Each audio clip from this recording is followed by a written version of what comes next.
Bendecido día, el tema de hoy se titula La Inmaculada Concepción de María. Pedimos al Señor nos envíe su Espíritu Santo para que nos conduzca a la verdad. Pedimos a María Santísima interceda por nosotros y con las mismas palabras que empleó el franciscano Escoto en la defensa de este dogma, le pido, oh Virgen Sacrosanta, dame las palabras para hablar bien de ti. Amén.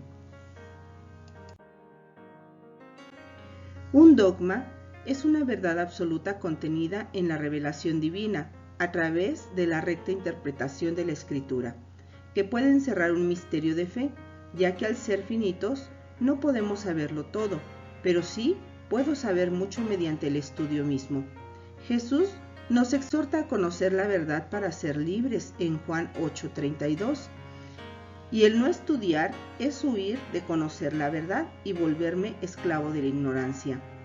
El dogma de la Inmaculada Concepción fue proclamado por el Papa Pío IX en 1854.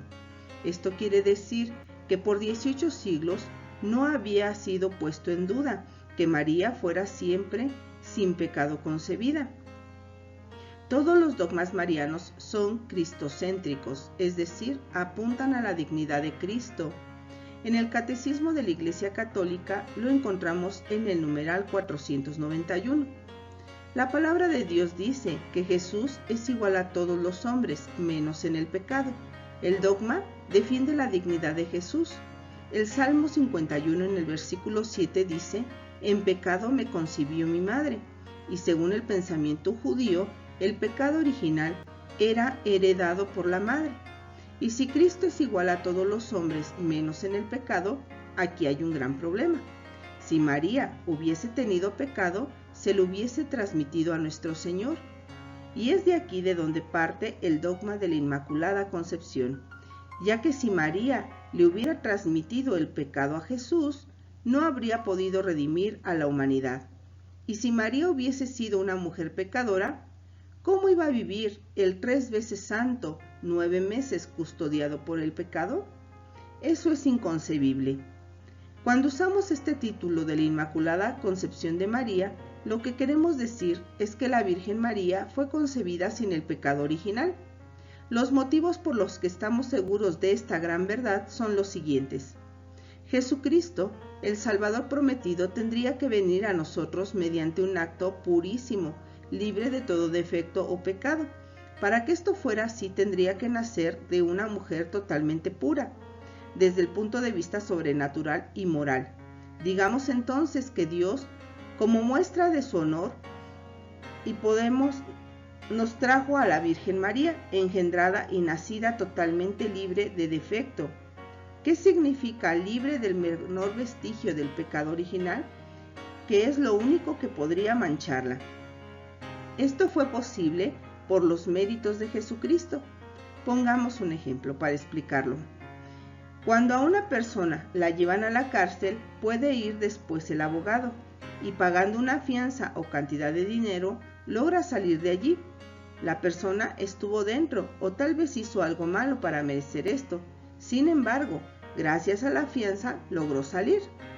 Pero también puede darse el caso de que otra persona vaya a ser llevada a la cárcel y el abogado ponga antes un amparo y logre que esta persona no entre y no pise nunca la cárcel. Algo similar a este segundo caso pasó con la Santísima Virgen María, que normalmente, al igual que todos los seres humanos, merecía nacer con el pecado original, pero por los méritos de Jesucristo, al ser ella escogida para ser la madre y hacerlo aceptado gracias a los méritos de Jesús como el amparo, ella fue liberada por Dios para que el Hijo de Dios, que es perfecto y santo, naciera de una mujer que hubiera sido concebida sin la mancha del pecado original. Analicemos Romanos en el capítulo 5, versículo 12. Por tanto, como por un hombre entró el pecado en el mundo y por el pecado la muerte, y así la muerte alcanzó a todos los hombres, por cuanto todos pecaron. Aquí este texto dice que el pecado original se extiende a todos los hombres, y resulta que los no católicos dicen que el pecado original no existe, y la palabra de Dios dice que el pecado original se transmite a todos los hombres. Ahora también, el Salmo 51 en el versículo 7 dice, mira, que en culpa yo nací, pecador me concibió mi madre. Romanos capítulo 5 versículo 14, con todo reinó la muerte desde Adán hasta Moisés, aun sobre aquellos que no pecaron con una transgresión semejante a la de Adán, el cual es figura del que había de venir. Y Romanos 5:18, así pues, como el delito de uno solo atrajo a todos los hombres la condenación, así también la obra de justicia de uno solo procura toda la justificación que da la vida. Entonces, si todos nacemos con el pecado original, Cristo iba a tomar la carne y la sangre de una mujer pecadora, por lo cual no nos hubiera podido salvar. Porque si recordamos, el libro del Éxodo narra que un macho cabrío sin defecto, sin mancha, era perfecto para ofrecerlo en el Antiguo Testamento, para el perdón de los pecados. El sacerdote presentaba un cordero, y Cristo es el nuevo Cordero de Dios que quita el pecado del mundo, el que tenía que ser sin defecto, sin pecado alguno. Entonces, no podía tomar, ni siquiera vivir, en una mujer que hubiese sido pecadora. Y Dios no se mezcla con el pecado, no se une con el pecado. El culto que se le da a María es un culto de veneración que se llama hiperdulía, es decir, una veneración por encima de los santos, pero que no es adoración y que está por debajo de Dios. Ahora, entremos a una parte que es muy interesante, un análisis teológico realizado por un ex calvinista, Scott Hahn, convertido al catolicismo y nombrado por el emérito Papa Benedicto XVI como el teólogo honorífico de la Iglesia, basado en su libro titulado Dios te salve, Reina y Madre. Y él habla de cómo llegar a María por medio de la tipología, o sea, de las prefiguras que encontramos en el Antiguo Testamento y aplicadas al Nuevo Testamento. Digamos que el Antiguo Testamento es una sombra de los bienes futuros, como nos dice el libro de los Hebreos en el capítulo 10, versículo 1, es decir, todo aquello que se reflejaba como culto en el Antiguo Testamento venía revelado en el Nuevo Testamento. Por ejemplo, Isaac es figura de Jesucristo, o el maná también es prefigura de Jesucristo, el pan bajado del cielo.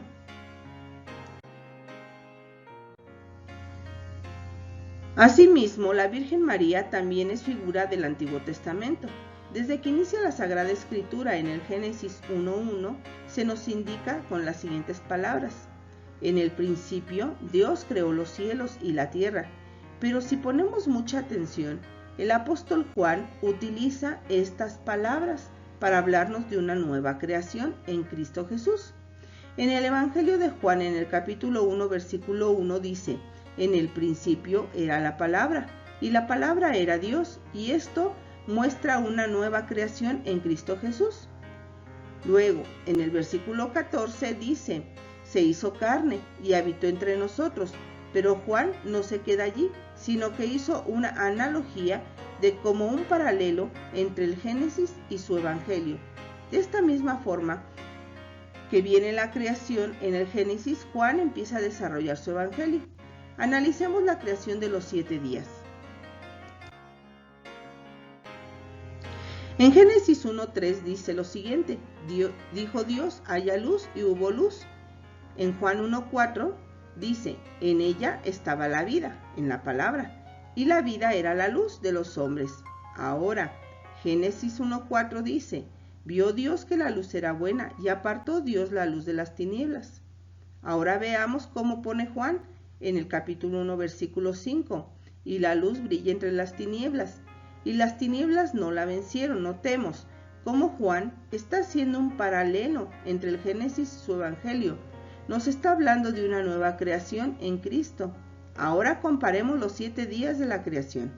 Génesis 1:5. Llamó Dios a la luz día y a la oscuridad noche, y atardeció y amaneció.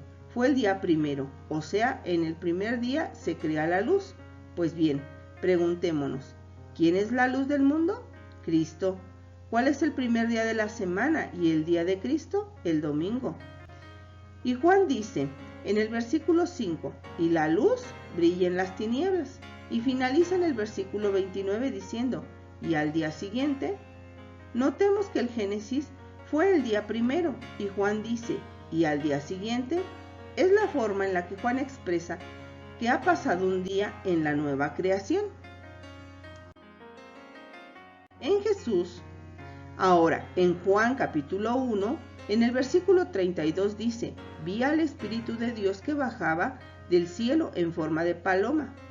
Y el Génesis 1:8 dice, y llamó Dios al firmamento cielo, y atardeció y amaneció, día segundo. Una vez más se hace una analogía. Ahora, en el tercer día. Juan 1:35 dice, y al día siguiente, y en el Génesis 1:13 dice, atardeció y amaneció, día tercero. Vamos al cuarto día. Juan 1:43 dice, y al día siguiente, mientras que Génesis 1:19 dice, y atardeció y amaneció, fue el día cuarto. Pero pongamos mucha atención, porque lo que va a ocurrir a continuación se sale fuera de contexto. De pronto, Juan deshace esta analogía con la que nos está llevando. Veamos. En el Evangelio de Juan capítulo 2, versículo 1 dice, 3 días después, ya no dice al día siguiente, sino 3 días después.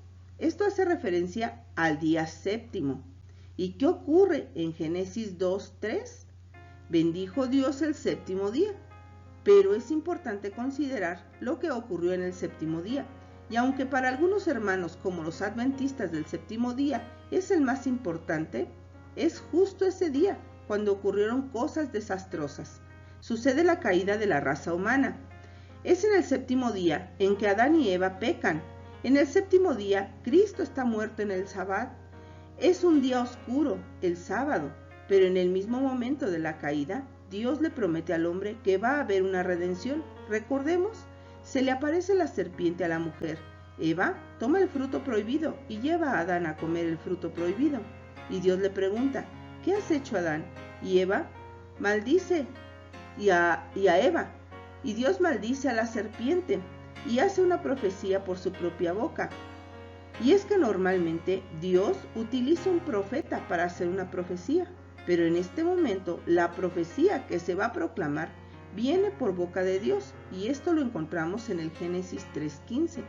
Dice, enemistad pondré entre ti y la mujer, entre tu linaje y su linaje, y él te pisará la cabeza, mientras tú acechas su calcañar. Desde el mismo momento de la caída, se promete una redención por un hombre y una mujer. Se aplastará la cabeza de la serpiente. Entonces, María es la nueva mujer, la nueva Eva. Dice el texto que enemistad pondrá entre la serpiente o Satanás y la mujer, entre su linaje de Satanás y el linaje de la mujer. Le aplastará la cabeza, y esa mujer, que es prefigura, está anunciando a la Virgen María. ¿Cuántas mujeres hay en el Edén? Una, Eva. Pero aquí hay un problema. Si fuera Eva la que tiene enemistad con Satanás, no hubiese pecado. Pero todo lo contrario, más bien Eva hizo amistad con Satanás al pecar, y así toda la humanidad cayó. Pero aquí Dios está prometiendo un hombre y una mujer que no tendrán enemistad, que no tendrán amistad con Satanás. Es decir, no van a tener pecado alguno. Aquí inicia el dogma de la Inmaculada Concepción. Pero para que no quede duda, vamos a ver qué nos dice Juan. Retomemos lo que estábamos en el séptimo día, en la caída, pero veamos qué narra Juan en este séptimo día de la nueva creación. Juan 2 del 1 al 5. 3 días después se celebraba una boda en Caná de Galilea y estaba allí la madre de Jesús.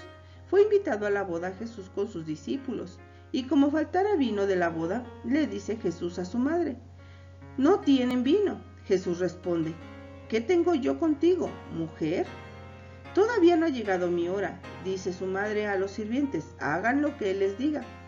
Pero Jesús llama a su madre mujer, pues resulta que el evangelista Juan toma la prefigura del Antiguo Testamento y se la está aplicando a María, la mujer de la nueva creación.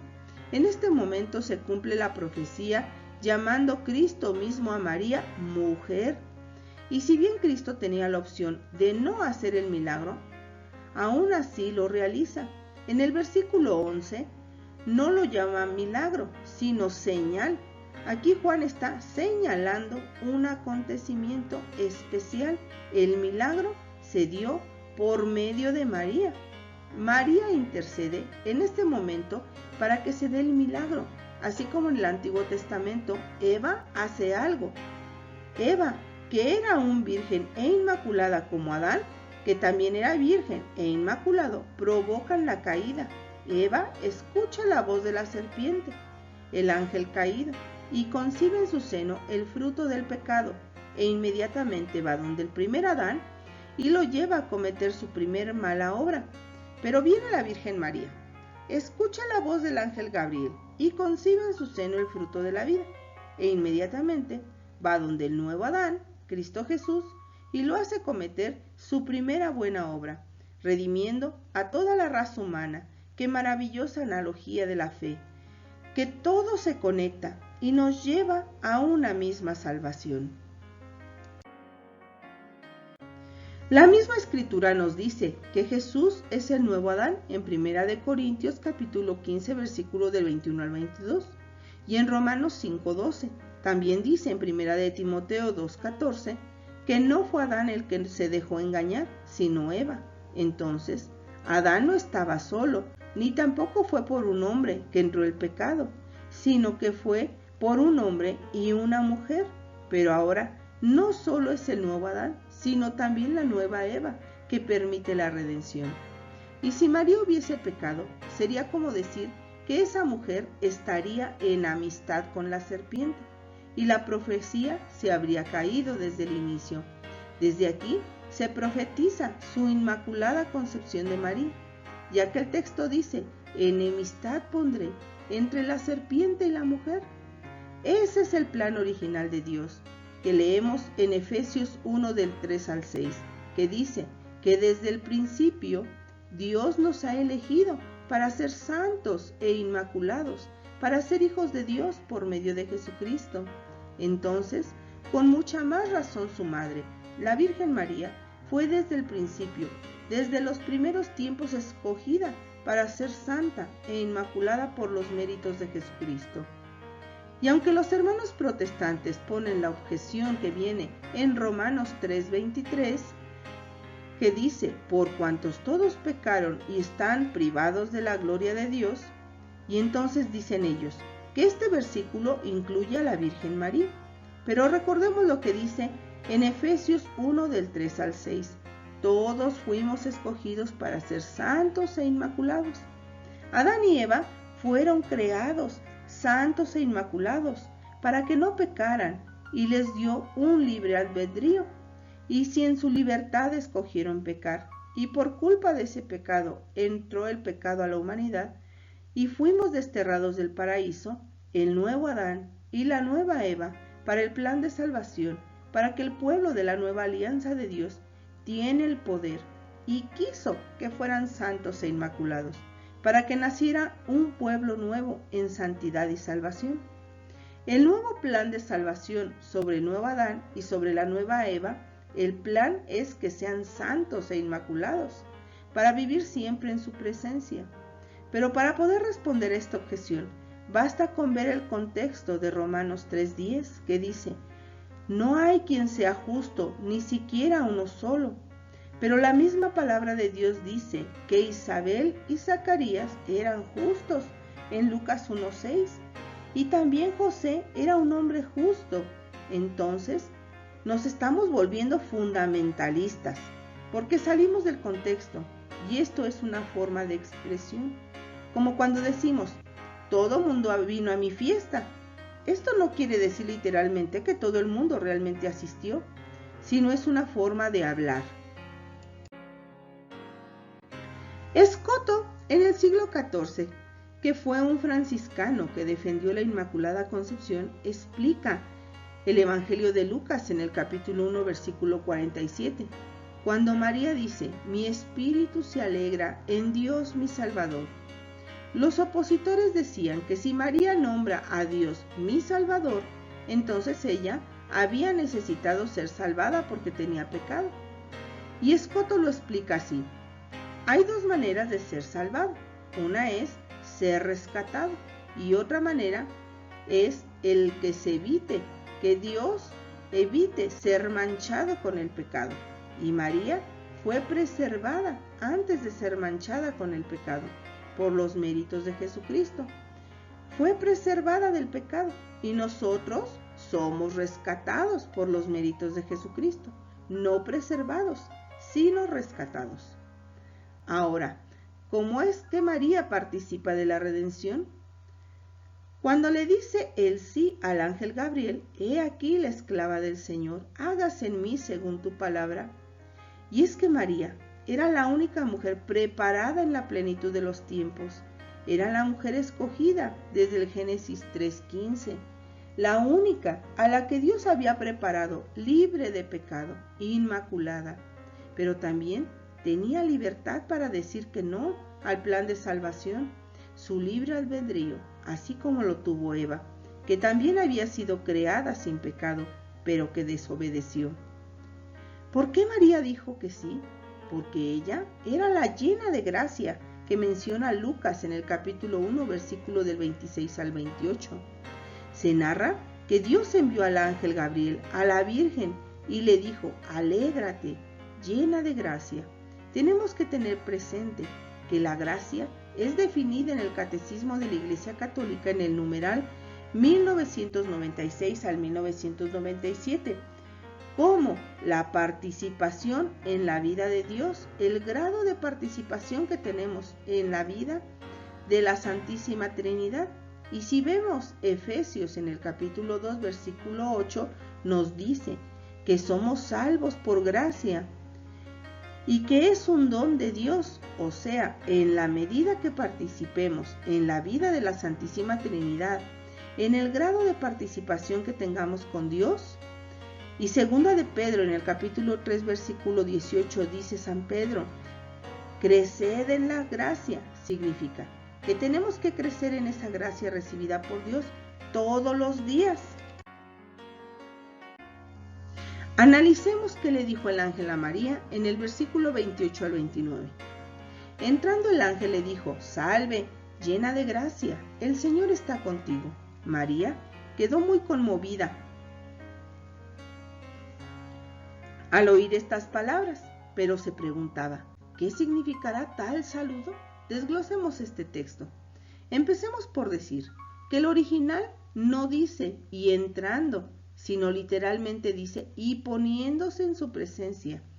Y esto es por una razón en particular. Resulta que solo se pone en presencia de un rey o de una reina, del emperador o de un faraón, o en nuestra realidad de un presidente. Es decir, nos ponemos en presencia de alguien que tiene una autoridad mayor. El ángel está reconociendo en María a alguien mayor que ellos, a alguien mayor que los ángeles, y le saluda: salve, llena de gracia. Dice el texto que María le conmovieron las palabras. ¿Por qué me saluda así? Jaire, que jaritomene. O sea, full de gracia. Ella no necesitaba crecer en gracia, como nosotros, porque ella es la llena de gracia. Y eso lo dijo Dios mismo a través del ángel. Y la traducción en griego que le dice el ángel es Jaire, que jaritomene. Significa: Dios te salve, alégrate, Jaire. Es un saludo, pero este saludo que invita a la alegría, pero tiene un significado muy profundo. Cuando ese saludo iba acompañado de un elogio, se convertía en un saludo imperial. No se le daba a cualquiera, solamente a los reyes. Por ejemplo, salve César. César era un título de honor que recibía el emperador. A Jesucristo le dijeron: salve, rey de los judíos, en tono de burla. Y esto iba acompañado de una genuflexión. Había que agachar la rodilla e inclinar la cabeza. Ahora, si aplicamos esto al ángel Gabriel y a la Virgen María, y esta es la primera vez que un ángel se inclina frente a una mujer, porque le está reconociendo como reina. Y esto explica el versículo 29 que dice, ¿qué significa este saludo? ¿Por qué le estaba diciendo este saludo? Este salve acompañado de un título, ¿qué jaritomene? Llena de gracia. Y esta palabra también tiene un significado muy profundo. La palabra que habla de pasado, es decir, cuando el ángel le va a anunciar a María, no va a anunciarle una condición en la que va a estar, sino más bien le va a anunciar una condición en la que ella siempre ha estado. Caris significa gracia, pero carito significa plenitud de gracia, y es la palabra empleada por el ángel. Y mene significa permanentemente, relativo a tiempo, antes, durante y después, eternamente, aplicado a femenino, o sea, le está hablando a la Virgen María. Por eso la Virgen María, desde el saludo del ángel, está siendo proclamada la Inmaculada Virgen María, que es a su vez, esta palabra viene de una palabra hebrea como Kedesh, piadoso o santo, en alguno de sus superlativos o grado máximo, y gratia plena, plenitud de gracia, totalmente llena de gracia, como lo traduciría San Jerónimo en latín. Y esta palabra es la única vez que se utiliza en todo el Evangelio y se le aplica a la Virgen María. Ella no necesitaba crecer en gracia como nosotros, porque fue inmaculada, sin mancha desde el momento mismo de su concepción, y fue preservada para ser la quejaritomene, la siempre llena de gracia. Literalmente dice plenitud de gracia, o en el Ave María en español que dice llena eres de gracia, perfección sobrenatural, en grado tal que ningún ser humano puede tenerla, excepto Jesucristo, que es hombre Dios. Y más que un nombre, es una función. Por eso Isabel más adelante le dice, bendita tú entre todas las mujeres, en Lucas 1:48. Y dice, me llamarán bienaventurada por todas las generaciones. Lucas 1:28, el ángel enviado por Dios la llamó a María así, poseedora de gracias, en grado máximo, tanto en cantidad como en calidad. Y una de ellas sería el nacer inmaculada. Esto ilumina el Génesis 3:15, donde la enemistad entre la serpiente y la mujer significa una lucha, esto es, el maligno, que es suma maldad, luchando contra suma santidad, que es María, Madre del Salvador. En Génesis 3:15 es el primer pasaje escrutilístico que contiene la promesa de la redención, mencionada también a la Madre del Redentor. La sentencia contra los primeros padres fue acompañada del Evangelio primitivo o protoevangelio, que pone enemistad entre la serpiente y la mujer. La consecuencia de la estirpe de la mujer que aplastará la cabeza de la serpiente es Cristo. La mujer es María. Dios puso enemistad entre ella y Satán, en el mismo modo y medida que hay enemistad entre Cristo y la estirpe de la serpiente. Que María fuese exaltada en el estado de su alma, es decir, en gracia santificante, significa la destrucción de la serpiente por el hombre. Solo la continua unión de María con la gracia explica suficientemente la enemistad entre ella y Satán. El protoevangelio, por lo tanto, contiene en el texto original una promesa directa del Redentor, y en la unión con la manifestación de la obra maestra de su redención, la perfecta preservación de su virginal madre de pecado original. Eso es lo que la Biblia nos quiso decir. Por eso María tendría que nacer sin la mancha del pecado original. Ahora analicemos este dogma desde el punto de vista histórico, a través de los padres de la Iglesia. Nuestra fe no está basada solamente en lo que está escrito, o sea, en la Biblia, sino también en la Iglesia, que es el pilar y columna de la verdad, como nos dice Primera de Timoteo, capítulo 3, versículo 15. Por eso, Jesús no mandó escribir, ni escribió él nada. En el orden del tiempo, la Iglesia es antes que la Biblia. Por este motivo, veamos aquí a vos la autoridad de la Iglesia Católica sobre este tema. La comparación de María como segunda Eva, por algún tiempo inmaculada e incorrupta, es decir, no sujeta al pecado original, y a la Santísima Virgen, es desarrollado por varios padres de la Iglesia, Justino, Irineo, Tertuliano, por mencionar algunos. Los escritos patrísticos sobre la pureza de María abundan. Los padres llaman a María el tabernáculo exento de profanación y de corrupción. Orígenes la llama digna de Dios, inmaculada del Inmaculado, la más completa de santidad, perfecta justicia, ni engañada por la persuasión de la serpiente, ni infectada con su venenoso aliento. San Ambrosio dice que es incorrupta, una virgen inmune por toda la gracia, de toda mancha de pecado. Refutando a Pelagio, San Agustín declara que todos los justos han conocido verdaderamente el pecado, excepto la Santa Virgen María, de quien por el honor del Señor yo no pondría en cuestión nada en lo que concierne al pecado. Es evidente y notorio que fue pura desde la eternidad, exenta de todo defecto.